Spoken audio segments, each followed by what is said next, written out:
Final Hour Overdrive continues, brought to you by FanDuel, bringing you everything from the opening line to the final score. Bryan Hayes, the O-Dog, Jeff O'Neill, Jamie Noodles McLennan. Game 3 of the NBA Finals tomorrow night. Game 3 of the Stanley Cup Final on Thursday night. Michelle Beadle will join us in a few moments here. We'll catch up with Michelle. And also Dan Rapaport coming up later in the hour. Got our best bet still to come. And a lot of people have been sending me notes. I'm sure you guys have had notes sent to you. This Joey Chestnut story where the competitive eater, Joey Chestnut, is banned from the 2024 Nathan's Hot Dog Eating Contest. Yes, he's not doing it because he signed an agreement. He's not banned. No, he's banned. I read banned. I don't know. I mean, because I guess he's endorsing some that vegan. He switched. Yeah, he went to the vegan. Yeah, why the hell would you go to a vegan hot dog? I have no idea. I mean, you're asking the wrong guy. I'm not a hot dog guy, and I'm not vegan. I couldn't think of anything worse than a vegan hot dog. But Joey Chestnut, he's got to be having second thoughts here, right? Like this is his Stanley Cup every single year. This is Super Bowl. It, but he's got to be there. How much money is involved for him burying dogs? Like, honestly, does he makes money, man. He might be a multi-millionaire. I'll guarantee you he's got millions. So you think if he wins the what is it? What is the Nathan's contest? Hot Dog Eating Contest, he takes home a check for 500 G's? Not necessarily from that, but this guy represents just gorging on food. Right? Gluttony. Yeah. This guy's the face of gluttony. And if you sell food or dogs... He's put a value on that, though, for burying dogs. I'd say his net value... Okay, do you have an answer, Noodles? Don't tell us. I do. Don't tell us. You've got... What do you have here? His, you have his net worth? Net income, net worth? It says Joey Chestnut net worth as Don't tell us. I'm going to say... Don't tell us. No. I want to guess. The number. I'm not telling you the number. I'm going to say as of 2023. Okay. Okay? That's it. I'm going to say he's worth $3 million. Net worth, you say $3 million. I will say... $7.5 million. Okay. Joey Chestnut told USA Today in 2023 that his net worth was $4 million.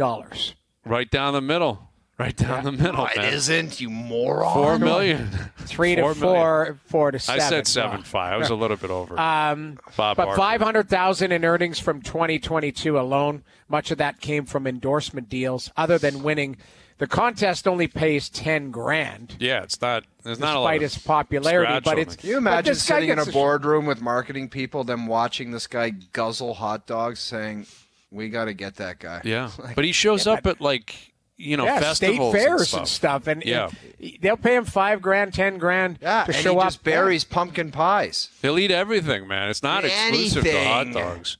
This guy is a machine. Like, he is a machine. He laps the field. He is more dominant in his field than McDavid is in his, than Mahomes is in his. He's the most dominant Didn't we have him in studio one time? I don't know. Is that the same guy? Yeah, that was. I don't know if Joey Chestnut's in there. Did we? I remember he was at the studio for sure at some point. I just don't remember if it was our show. Was it First Up that had him? No, I think it was we sat right beside him. It was Joey Chestnut's. I don't even remember. We interviewed him, I swear to God, too. That was probably like 6 or 7, maybe 8 years ago, something like that. He was sitting in there with us, and he's not a big dude. And there was another guy. There was 2 of them. There was another guy he brought in, and the guy was even smaller than him. He was an up-and-coming. Yeah, an up-and-coming. You're right, though. Generally, it has nothing to do with body mass and all that. It just has... it's a mental grind. You have to be able to do it. And obviously you have to train your stomach and your intestines and everything to just be able to take – I don't even know how the way that they do eat, it, too. It's crazy. They dip it in water. Disgusting. And then I can't watch it, man. I find it so repulsive. I think it's the most repulsive thing on TV every year. There's nothing more disgusting. Yeah. Well, this guy's a machine. And he's always like almost throwing up. Like, when they have to stop and they're like, oh, God. And you're like, this is not serious. How is this thing on TV? Yet it does big numbers in the States. Like, it's the event on July 4th. Yeah. They were in the studio 2016, and they were eating poutine. Okay, I don't remember Joey that. Was Chestnut I off that day? And Matt Stoney. Apparently, Naylor was the host. Okay, there's your answer. I wasn't there. I don't remember meeting him. We met him. I'm telling you, we would have been Leafs lunch or something, and we met him. 16, we were in the afternoon, I think. Unless it was early 16, but that's when we moved. Maybe you were just away, but I remember that guy was in his studio. I'm pretty sure that I sat beside him. The two guys sat to my left. I think it might have just been Naylor, O-Dog, and me. All right. Hayes, you must have been off. I was clearly not. I wasn't there. I mean, September 30th, I know where I was. I was in Austin, Texas on a bachelor party. This was right around the World Cup, too. This would have been Canada versus Europe. And instead of you guys teeing the game up, you were watching Joey Chestnut destroy poutine. I remember that. I was in Austin, Texas for my brother-in-law's bachelor party. Yeah, you were eating You were having a hot dog eating contest down there. We were, yes. Food the barbecue down there was phenomenal. Yeah, There it is. That's too bad, man. A lot of people are freaking out. Joey Chestnut banned, or he made a business decision. This doesn't mean he's a vegan, though. Don't you have to be a vegan to represent a vegan company? I don't. Is that an ignorant question? I don't know. Maybe it is. I don't think he's vegan. I don't think you can be, right? Because these eating competitions, you got to eat whatever they supply you. You can't You can't request something. You can't show up to a state fair and say, "Actually, is that vegan? I'd prefer if it was vegan." You got to eat whatever's put in front of you, whether it's poutine, hot dogs, wings. Correct me if I'm wrong, too. Like Nathan's hot dogs, unless they made their own vegan hot dog, like that is their polar opposite opponent. Oh yeah, right. Like that's why they're pissed. Definitely not vegan. No, nowhere remotely close to it. It's so repulsive to see this stuff. It's just a disgusting practice. I know. They have to have a routine to get rid of it. Could you imagine what their routine is? Can you imagine sharing a room with that guy on July 4th? That should be a penalty for someone. That's a penalty. You lose your fantasy, you got to sleep in the same room as Joey Chestnut. Yeah, you don't get the death penalty. You're going to go hang with Joey Chestnuts for 3 days. You have to be handcuffed to that guy for 3 days. Yeah. Wear undershorts on your head for 4 days. Not the death penalty. From July 5th through 7th, you got to be hanging. You have a new chapeau. Yes, that's a penalty. All right, I think Michelle. I don't know. Maybe she's been listening to this. She's an American. She's probably got to take on this, right? Here she is, the host of Run It Back and Beadle and Decker. Here's Michelle Beadle. Where are you at here with Joey Chestnut, banned from the? What's up here? What's up? It's American tragedy, honestly. Yeah. We're living in sad times, and honestly, I would love to know what the payment was because. He signed like a 4-year deal or was offered a 4-year deal for like 1.2 by the Nations people, what I read. And he decided to throw it all away for this. So it must be good. So this vegan company went after him and said, we want you, like, what, do you know anything about this ridiculousness, Michelle? Like, this vegan company just said, do you like vegan hot dogs? We'll give you more cash than them. Like, how did this transaction go down? Yeah. That's what I'm thinking of, because it's the Impossible people. So, like, Impossible Burger, and everyone's been calling them make-believe Frankfurters all day, which has made me laugh out loud every time I've heard it. But, yeah, I don't know how it works, because unless they're getting in the competitive eating game, and they do have a lot of products. I mean, I'll be honest, their spicy sausage patty, pretty good. I've had it. But I didn't know they had that kind of a presence. So, wow, it's going to be a weird 4th of July. No Kobayashi, no Chestnut. I don't even know what the point is anymore. Yeah, it really has lost a lot of its heat. I mean, it's we're being told. I love how we have reporters. Our board op's a reporter now. He's in the food reporting game. He's telling us that this company paid Joey Chestnut $1.2 million. So I'm taking that too. Look, I'll switch. Yeah, I'm out. Over to like vegetarian. Yeah, absolutely. I'd happily go vegan for 1.2. I don't know how long I'd last. Yep. They'd come crawling back looking for the money, right? Yeah. Like 3 months later, I'd be. Like, are they testing him for animal product, or can he just secretly be still eating? That's a good question. Like, do you have to fully commit to that lifestyle? I don't know. I guess we'll find out. Well, it's great to have you.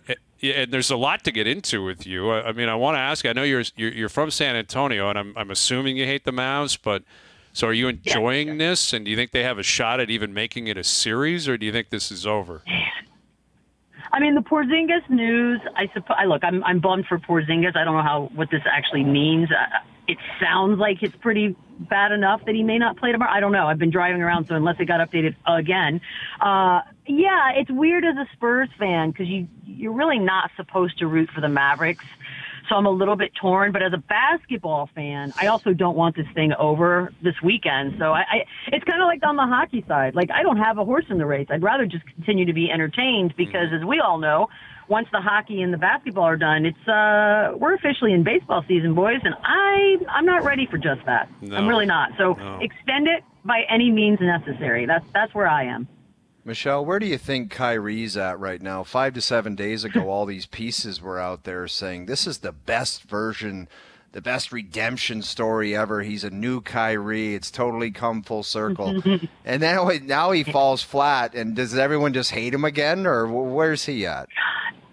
This is why I've always believed for my career, better for everyone to think you just suck, because then on the off chance that you have a good day, woohoo, look at that. And so it's weird because it would have been different if the 2 games that he did what he didn't do, I suppose, were in Dallas. Then we'd just sort of be like, that's weird.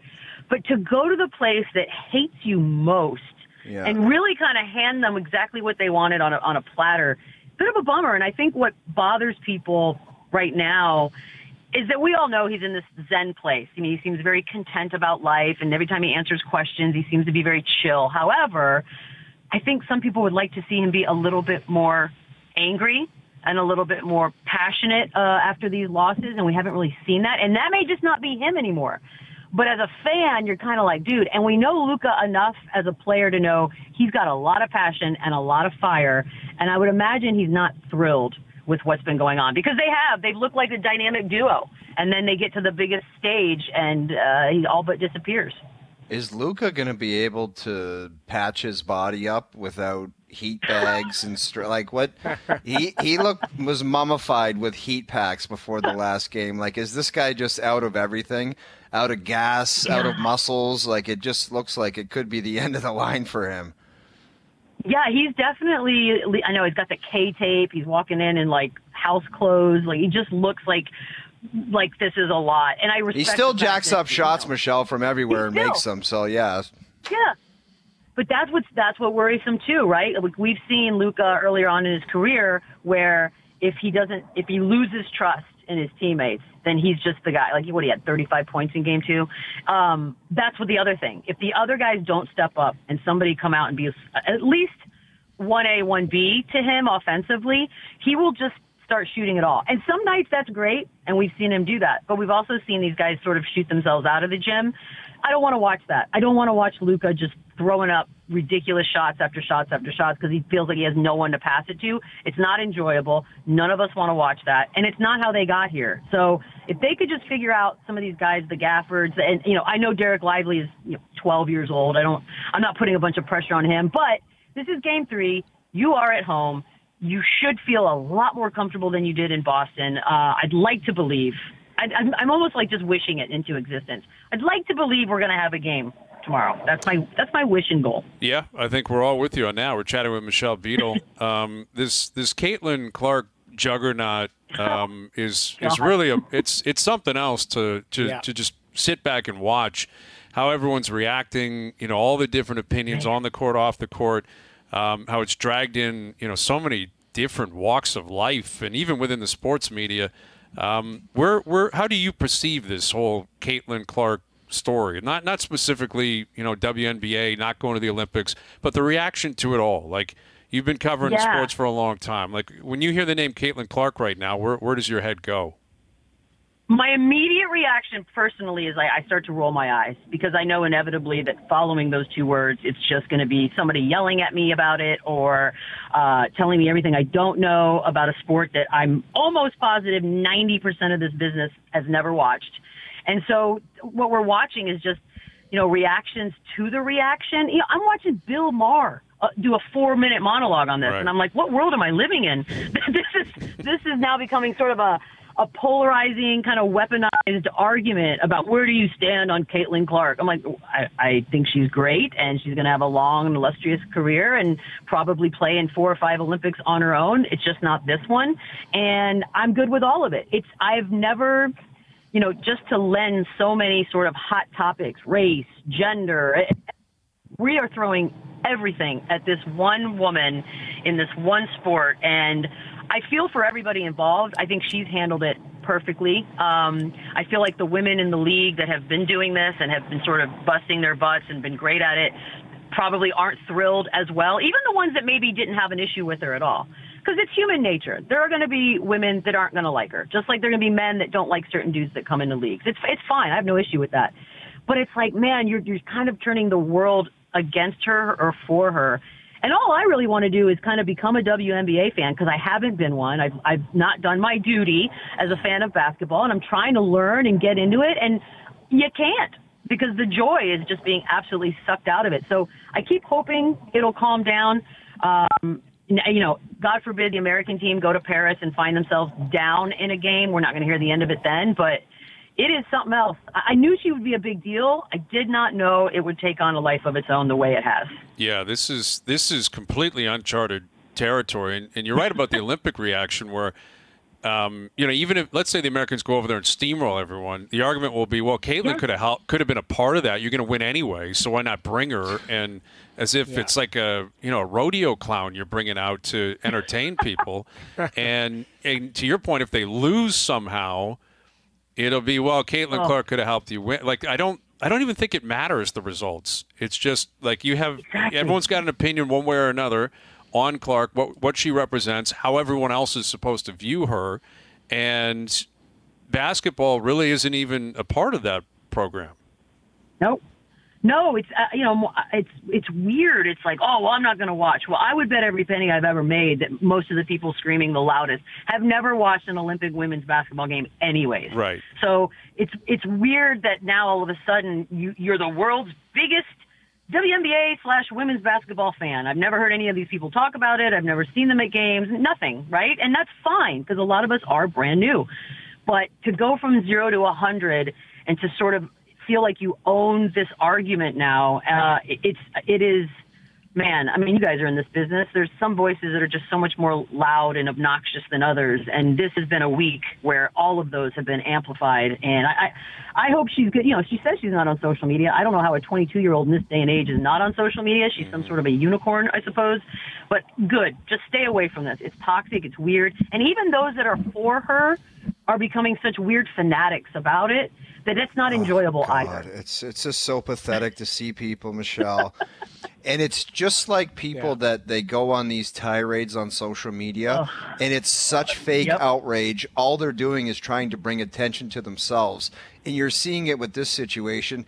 People don't care about the WNBA. They're not watching, but they want to make this argument about themselves and put the spotlight on themselves. It's so pathetic to see grown adults do that.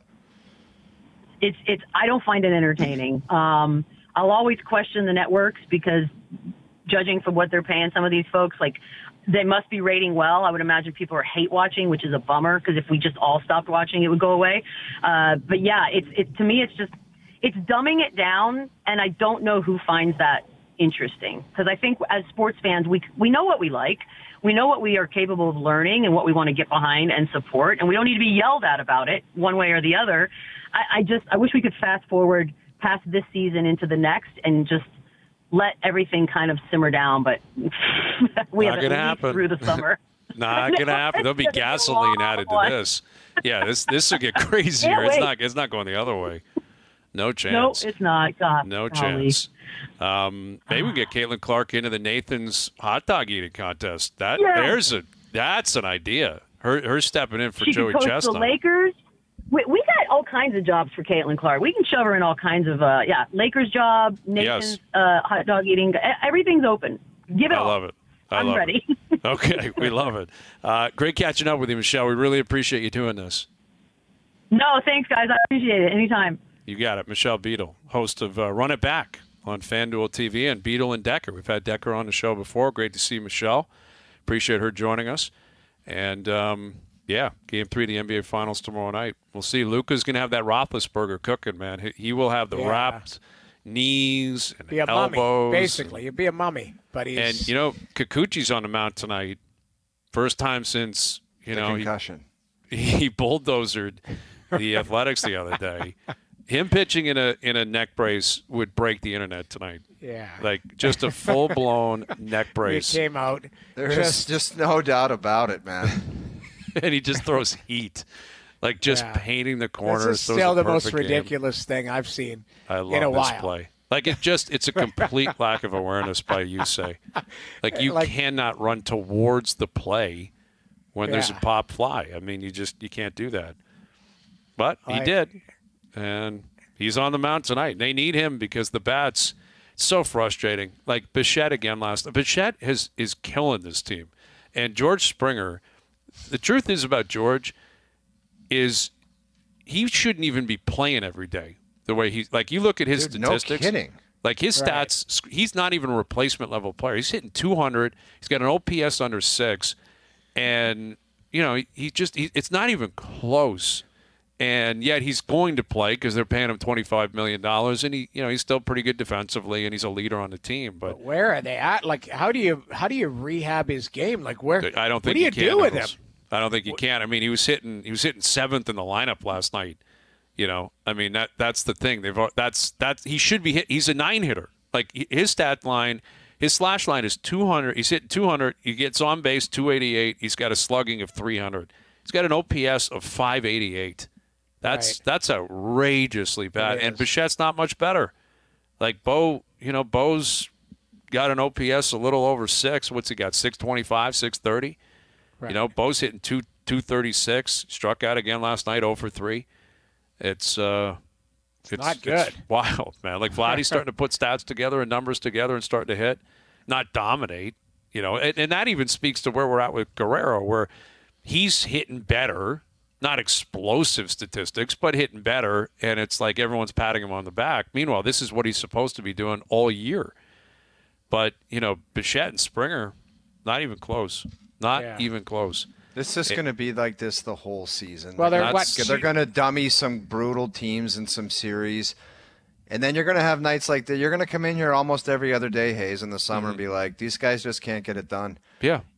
They are who they are. They're just, they're a team that could hover around 500, but that's probably it. And statistically speaking, this is what they are. If you couldn't figure out after the way that Springer played and amassing those injuries along the way, how that wasn't going to catch up.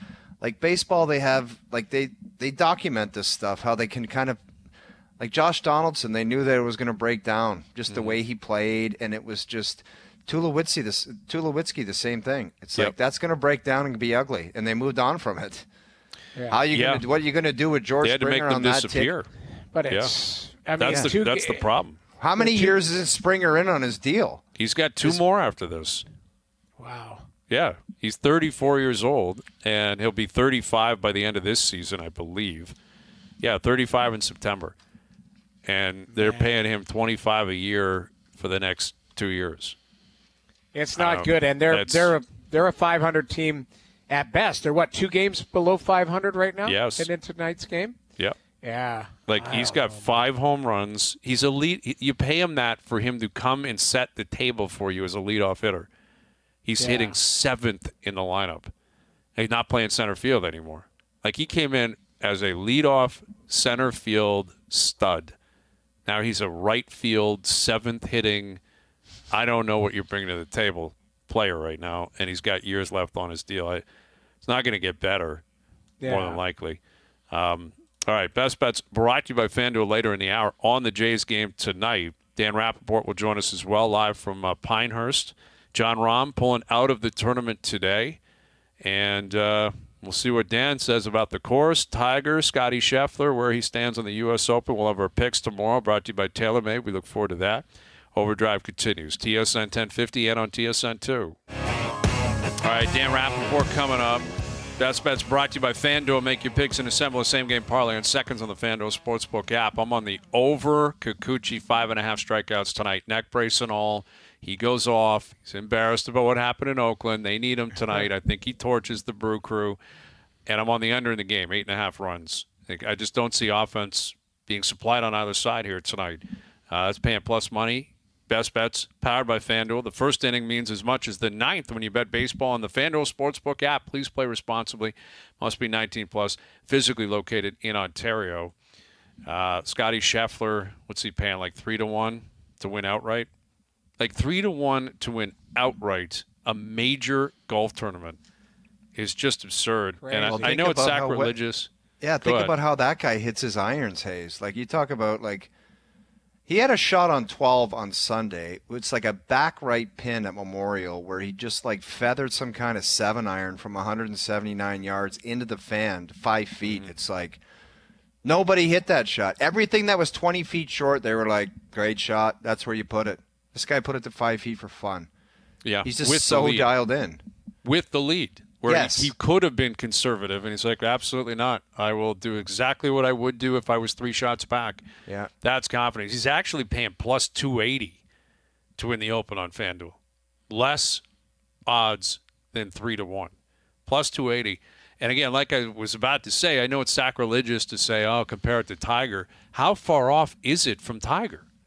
Like, you can say what you want about the fields. It's not like Tiger in 2000 was playing the greatest golf field of all time.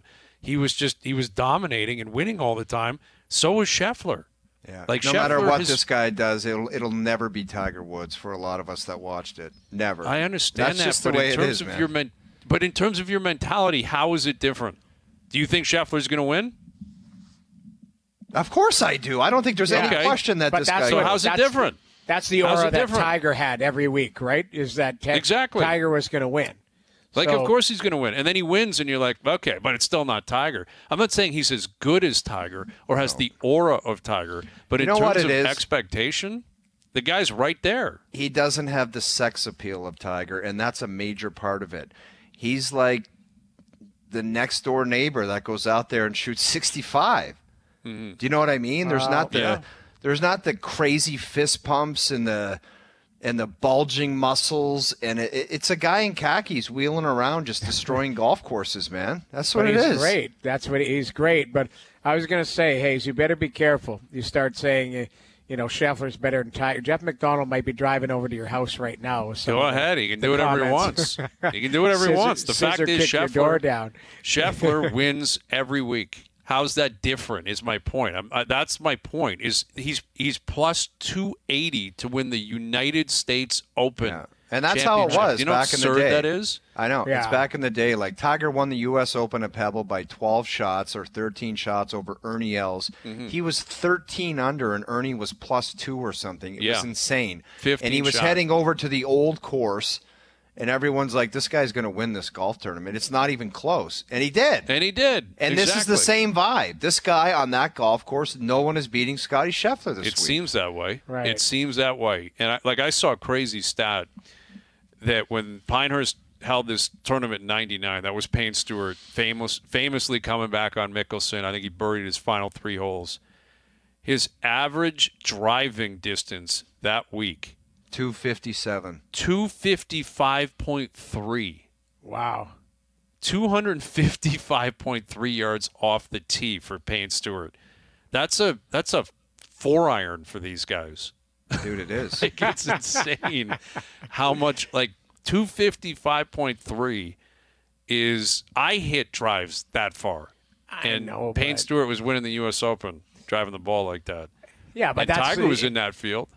But you look at technology and stuff that has changed, and athletes. Right. Wayne Gretzky used a wood stick, a Titan. What was it? A 50-30? No, was it Sherwood TPM 2020? TPM. Yeah, the 2020. Technology and stuff. Exactly. Rick Wilde. That was. Yeah. But obviously, technology's different, and body types, and working out, and TrackMan technology and stuff in terms of knowing where you're hitting it, how you're hitting it. But that's an absurd stat. That's 25 years ago, man. We'll ask Rapaport, man. If Scottie Scheffler had these bulging muscles and these fist pumps and made everybody jump out of their seats and had flash and dash, would people be talking about him differently? Right. Than Joe Blow, next door neighbor, with his khaki pants and his little mini boiler. It's just like he honestly looks like a guy that he's an accountant and he shows up at the course and he's dialed in. He wins the club championship every year. Yeah. That's exactly what he looks like. And you're right. Because I think we're arguing similar things, is that what he does on the course is just, he dismantles every course and every field. But what put Tiger over the top was what the aura of Tiger and the competitiveness and the craziness and the smile and the fist pumps and the snapping and the losing. And he seemed to also hit shots that were more miraculous. Like Scheffler just plods his way around a golf course, like brilliantly, which is very difficult to do. Anyone that plays understands that. Like he took that triple on Saturday. That was unheard of for Scheffler. It's like that guy doesn't hit provisionals off the tee. When was the last time that guy hit 2 off the tee? Probably 3 years ago. Yeah, like he never does. Tiger all the time would be like, that is in someone's backyard, and he'd get up and down for birdie.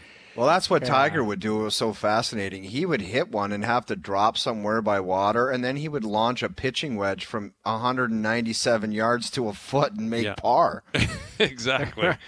All right, he is the co-host of the Fore podcast, Barstool Sports. Here's Dan Rapaport live from Pinehurst. What's happening, Dan? What's going on, boys? It's a busy afternoon out of nowhere. Rahm withdrawing. I just saw Rory's getting back together with his wife. You know, I got into this thinking I thought I was going to be reporting on birdies and bogeys. You're kidding me. That Rory thing. What's up with Rory, They were divorced for a week. Yeah, sometimes I guess you just need to serve the paperwork and scare them. I don't know. I really shouldn't comment. I don't know. I have no idea what's going on behind closed doors. But it's just always something with that guy. Every single week it's something new. It's like he's on the board, he's off the board, he's divorced, he's not divorced. I can't keep up anymore. Yeah. Like I thought when he got single, I'm like, this guy's going to run off, Tiger in 2000 type stats. Maybe it's the opposite. Now he gets back with his wife. Maybe this guy wins this tournament by 10 strokes. Yeah, I have no idea what's going on there, but it's going to be a fun week. I'm really excited. Last, the on a take at the U.S. Open. Can you guys hear me still? Yeah, we got you. I've been working on a take that the U.S. Open is my favorite major championship, which is an unpopular take in this line of work, right? Everyone loves the Masters. I'm a U.S. Open guy, and last year's U.S. Open was so disappointing to me because of just the way LACC played, and there was a lack of atmosphere, and there was a lack of it just wasn't for U.S. Open, and I think we're going to get a big proper U.S. Open this week. Dan, you talked about Rahm off the top there. Like, do you think if you asked him in a candid moment, he's got the foot now, and he's got this weird vibe about him. You never see him. I have no idea where his golf game is at. I don't think it's in a great spot. Do you think if he had a chance to hit rewind that he would just not go to live and just be Jon Rahm on the PGA Tour?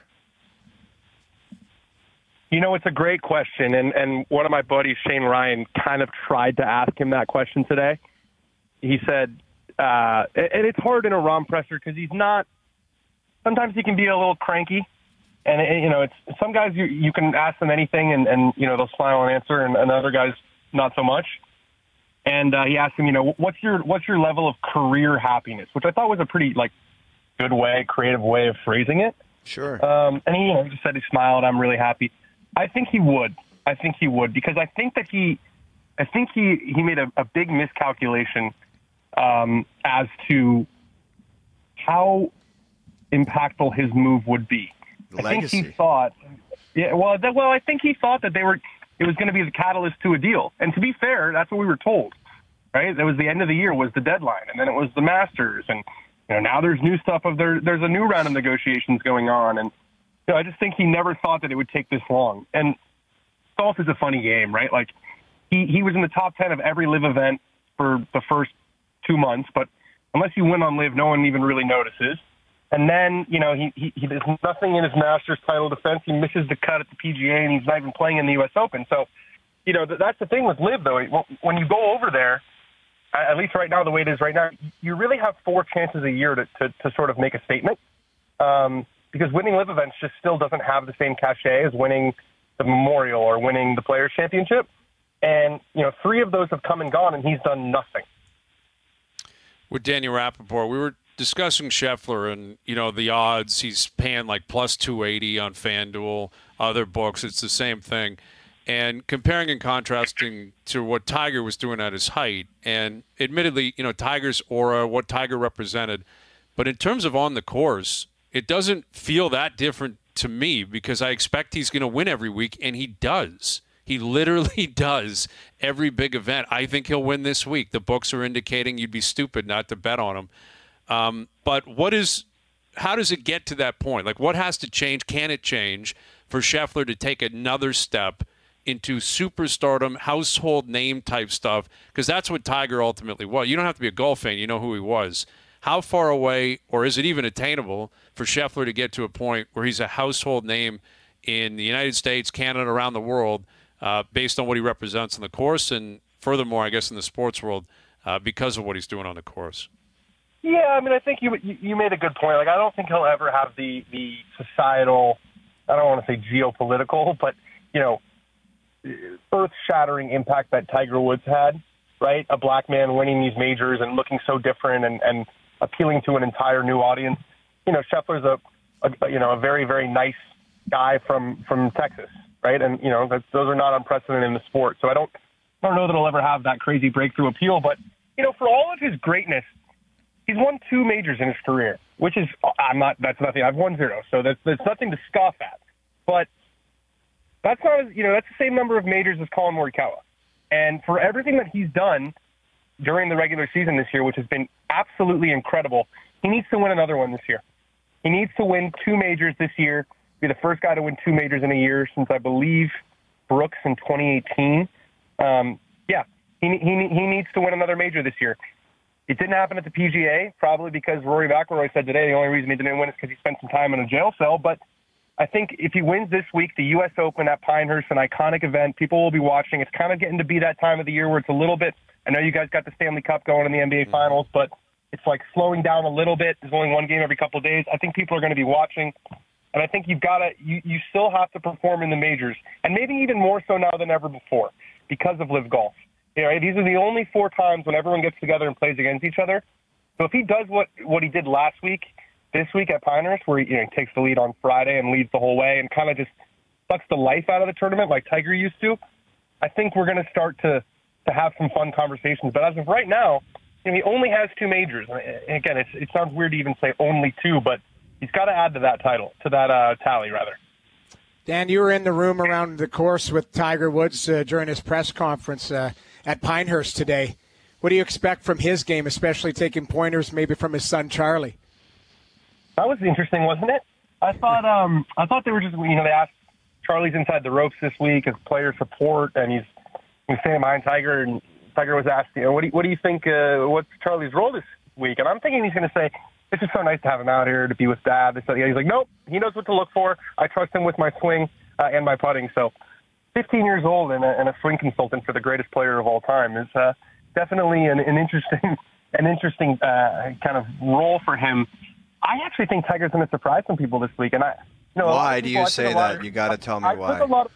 I took a lot of flack for this when I said it, but I was actually kind of encouraged by what I saw at the PGA Championship. I know he missed the cut by a million. I know. But physically, it was the best he's looked. He didn't look, and I was just watching him today as he was walking into the media center and out of the media center. He looks a little bit stronger. I really do believe that. And I think that maybe this ankle fusion that he had at the end of last year is actually having some positive impact. Now, whether he can win the golf tournament, I don't think that's realistic, but I actually do think he's improving physically. And if he is improving physically, the golf game's still there. He drove it very well at Valhalla. He was well above average in distance. His strokes gained were in the positive. The shots are there. The feels are there. I like this course because it's not a course he has to go out there and shoot 67 4 days to be in contention. I think he can kind of grind it out. I expect him to make the cut. I really do, and that's even that is very unlikely to happen according to the books. Well, the counter to that, Dan, is he just doesn't play. And I know he's Tiger Woods, but he's not the Tiger Woods of 2000 or the Tiger Woods of any of the versions. I get it, but just to say that he could make the cut, I just don't see how there could be the precision needed coming into those greens with him not playing. He never plays, and then he just shows up at a major, and we have these expectations, and I do it too. I'm like, this guy's going to do this or that, and he starts off the week by saying, I think I can win. And then he says to Todd Lewis or somebody walking off the green when he misses the cut, I never play. So it can't be both. Right. Yeah, it is kind of a weird situation because he's like, I know that I'm not playing enough, but my body just won't let me, but I still think I can win. It's like, oh, something's not adding up here. I don't know if he actually believes that he can win, but I think he loves being out here so much. And I think historically, when his life has gone awry, it's when he's not playing golf. And I think there is nothing he enjoys more than the grind, even with waking up at 3 a.m. and having to go all these ice baths. And that's just before the round. After the round, it's the same thing. He's got like a 3-hour wind-down routine. I think all of that, just for him to be inside the ropes with the guys, talking trash with JT, like, I think that beats any day at home. And I think he's going to do it as long as he can, because it's all he knows how to do, and I think it's what he loves. Well, it's going to be a fun week, like you said. What do you have an idea on what the score will be? Like, what do you think the winning score is going to be? Yeah, I think it's going to be an old school U.S. Open where the winning score is like, somewhere between 3 and 5 under par. So I think it's going to be great. Last year at LACC was kind of a race 10 under, and then everyone kind of stayed there for the whole week. I don't think we'll see any 62s out there. I will make a bold proclamation. We won't see any 62s out there. But I think it's going to be 3 under, 4 under. I think Scottie's going to win. But we're going to see a lot of bad scores, a lot of really bad scores. There's going to be a lot of scores in the 80s. If you're a little bit off out there, if your chipping is not good, if your speed control around the greens, this course has a lot more teeth than any U.S. Open we've probably seen since maybe Shinnecock, I would say. I mean, it's going to be really, really difficult out there. I'm excited. Can't wait for it. All right, Dan, great stuff, buddy. Appreciate you doing this. Here, see you guys. All right, Dan Rapaport of Barstool Sports. Rory back with his wife. Wow. Yeah. That's a bombshell, man. I didn't see that one coming. Good for him. I'm happy for him, I guess, but didn't it just file for divorce? Like, wasn't that like 2 weeks ago? Yeah. Somebody got a piece of paper put in front of them either way that they didn't like and said, maybe we'll make this up. It was either him having to cut a check or her realizing that this part of her life. Somebody got a piece of paper they didn't like and made a phone call and said, I want to work this out. I can guarantee that. They've worked it out, just in time for the U.S. Open. So there you go. I don't know what that means for Rory's, paying plus 1,000. He's 10-1 odds, on FanDuel. Second shortest, only behind Scheffler. I don't know. He's obviously still an uber talent. He's a great player. He just hasn't won a major in 10 years. And he's going to win. Where he's at in his pressers, he's at this point now, because I heard him the other day. He goes, I'm at a point where I don't judge myself on victories. I look back at my life, and if you said I could, and that's not the killer that needs that. You know what I mean? Yep. That's where he's at. He's like, if you told me I've had the success that I had, I wouldn't have believed you. So I'm okay with that, and I can live with that. I just hated hearing that from him. Yeah, I'm with you. That's not what you want to hear. That's not. Scheffler's not saying. No one's being reflective when they're chasing it. Brooks Koepka's not thinking that way. No. There's no chance. All right, our picks for the Open will go down tomorrow. Game 2 of the series between the Jays and the Brewers tonight. We'll tee that up. Game 3 of the NBA Finals tomorrow. Game 3 of the Cup Final on Thursday. Overdrive continues. TSN 1050 and on the TSN app. All right, so Noodles, you're on your way out to Edmonton. The panel on their way out. My partner, James Duthie, very excited to get out there himself. Dude, you know that taking your hats off like that, it's classless, man. I think it's the complete opposite of that. No, it isn't, man. Dude, I hadn't even putted yet. I had a chance to get to 2 under on 17, and you guys were basically saying this guy's not making this putt, and we're shaking his hand. That's an ignorant pig move. I'm sorry, even for you guys. See, personally, I see it the complete opposite way. I think it's a sign of respect. It was a great battle. You and Donnie, you guys battled well. Beacon Hall's a beautiful place, and I thought, I was proud of you. I thought you put forth a great effort. Just James and I, we were just a bit better than you guys today, just a little bit.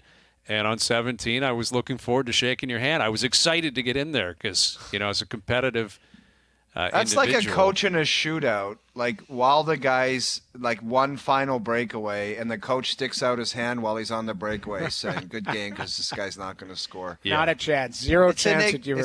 It was a bit ignorant, I suppose.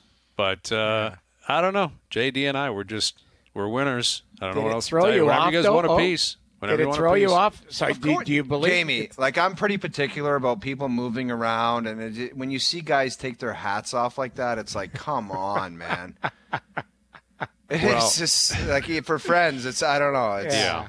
That was throwing me off, I will say, on 18. I had a great up and down to close my round, and I had about an 8-footer to close it. And Duthie was walking around in the background, like doing his steps. You can't do it. What about the chopper that, like, right before you're about to putt, he's got to race up and put his ball down on the. It's like, wait your turn to put your ball on the green. I hate when people do that. What are you going to do? It was exciting because we were victorious on 17. There you go. Anyway, good times. We'll catch you in Edmonton tomorrow. And we're looking forward to it. Game 3 of the NBA Finals tomorrow. Golf picks tomorrow. Game 3, we're setting up Edmonton, Florida.